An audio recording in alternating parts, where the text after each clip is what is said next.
कई कहानियों में हमने सुना है कि सी में चल रहे शिप को किसी बड़े से मॉन्स्टर ने घेर लिया और उसके 8 आर्म्स थे और वो पूरी शिप को खा गया। क्या आपको पता है कि कहानियों में इतना बड़ा जो क्रीचर है वो एक्चुअली में इंस्पायर्ड कहां से है? ये क्रीचर इंस्पायर्ड है स्क्विड से। पर स्क्विड्स तो काफी छोटे होते हैं ना? ऐसा नहीं है, क्योंकि स्क्विड्स की डिफरेंट स्पीशीज होती हैं, जैसे कि कोलोसल स्क्विड्स जो कि दुनिया का सबसे बड़ा स्क्विड स्पीशीज माना जाता है। इनकी एवरेज लेंथ अराउंड 14 मीटर होती है और इनका वजन अराउंड 500 किलोग्राम के आसपास होता है। कई लोग मानते हैं कि क्रैकन नाम का सी मॉन्स्टर भी इसी स्क्विड की स्पीशीज से इंस्पायर्ड है और इसका रीजन है स्क्विड्स का बॉडी स्ट्रक्चर जो कि बड़ा ही इंटरेस्टिंग है।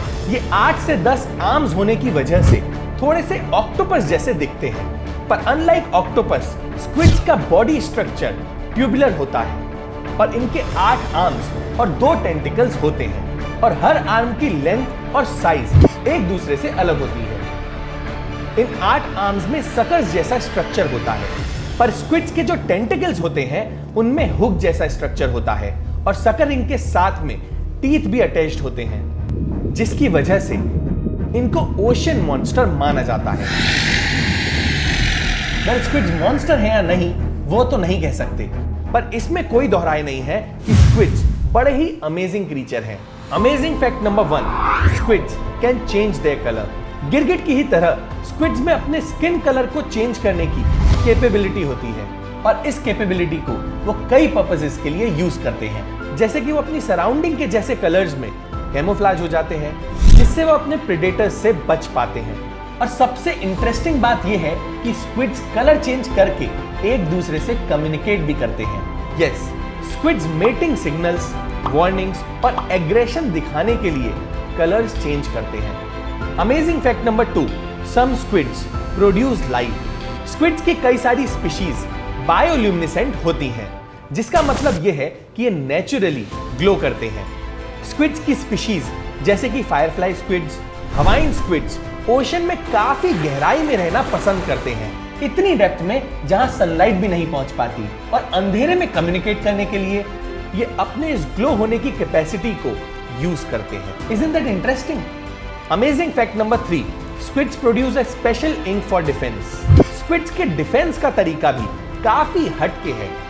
जब स्क्विड्स किसी क्रीचर से थ्रेटेन फील करते हैं या खुद को किसी शिकार से बचाने की कोशिश करते हैं, तो ये एज अ डिफेंस एक इंक प्रोड्यूस करते हैं, जिसमें टायरोसिनेस नाम का एक कंपाउंड होता है।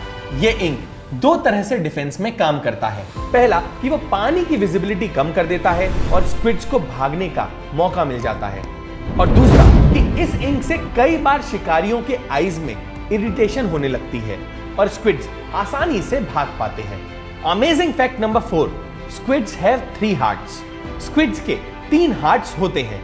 इन 3 हार्ट्स में से 2 को ब्रोंकियल हार्ट्स कहा जाता है, जिसका काम होता है ब्लड को गिल्स तक पंप करना और फिर इस ब्लड को सिस्टमैटिक हार्ट तक पहुंचाया जाता है, जहां से ब्लड पूरी बॉडी में पंप होता है। Amazing fact number 5, squids have biggest I in animal kingdom. माना जाता है कि कोलोसियल स्क्विड की आई का साइज किसी सॉकर बॉल जितना होता है, जो हमारे प्लेनेट के किसी भी और स्पीशीज से ज्यादा बड़ा होता है।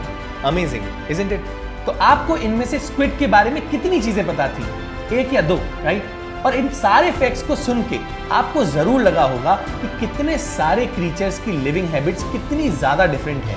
चलो, स्क्विड्स अमेजिंग तो है, पर नेचर में इसकी इंपॉर्टेंस क्या है? Importance of squids. स्क्विड्स हमारे नेचर के लिए इतने इंपॉर्टेंट हैं कि कई साइंटिस्ट्स इन्हें कीस्टोन स्पीशीज भी मानते हैं, क्योंकि स्क्विड्स ओशन में बैलेंस बनाए रखने में हेल्प करते हैं। स्क्विड्स ओशंस में शिकार और शिकारी दोनों की ही तरह बहुत ही इंपॉर्टेंट रोल प्ले करते हैं। स्क्विड्स अपनी बॉडी वेट से भी ज्यादा खाते हैं और ये ओशन में कुछ ऐसे क्रीचर्स की पॉपुलेशन को बैलेंस करते हैं जिनके एक्सेसिव ग्रोथ से मरीन इकोसिस्टम का बैलेंस खराब हो सकता है, जैसे लॉबस्टर, क्रैब्स, श्रिम्प, क्रिल, कोपपॉड्स और इवन कई सारी फिशेस। अगर इनकी पॉपुलेशन बढ़ जाएगी तो ओशन में एक बहुत ही बड़ा इनबैलेंस क्रिएट होगा। और एज अ प्रे स्क्विड्स कई सारे क्रीचर्स का फूड और न्यूट्रिशन सोर्स भी बनते हैं।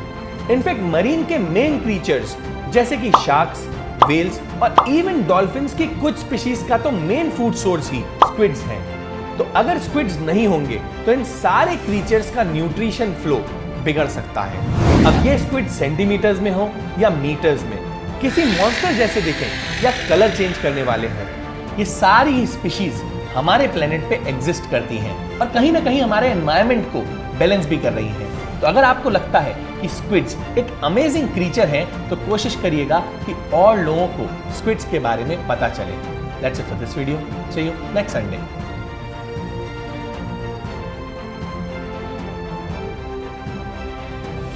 हम ऐसे ही एनवायरनमेंट अवेयरनेस पे फिल्म्स बनाते हैं, तो अगर आप एनवायरनमेंट को लेकर थोड़ा सा भी सीरियस हैं और उसे सेव करना चाहते हैं तो आप इको फ्रीक्स नाम के फेसबुक ग्रुप को ज्वाइन कर सकते हैं। इसमें हम ऐसे लोगों की कम्युनिटी बनाना चाहते हैं जो एनवायरनमेंट के बेटरमेंट के लिए कुछ कर रहे हों। तो अगर आप किसी ऐसे को जानते हैं या आप खुद कुछ ऐसा कर रहे हैं तो आप इस ग्रुप में जाके पोस्ट कर सकते हैं सो दैट और लोगों को इसके बारे में पता चले।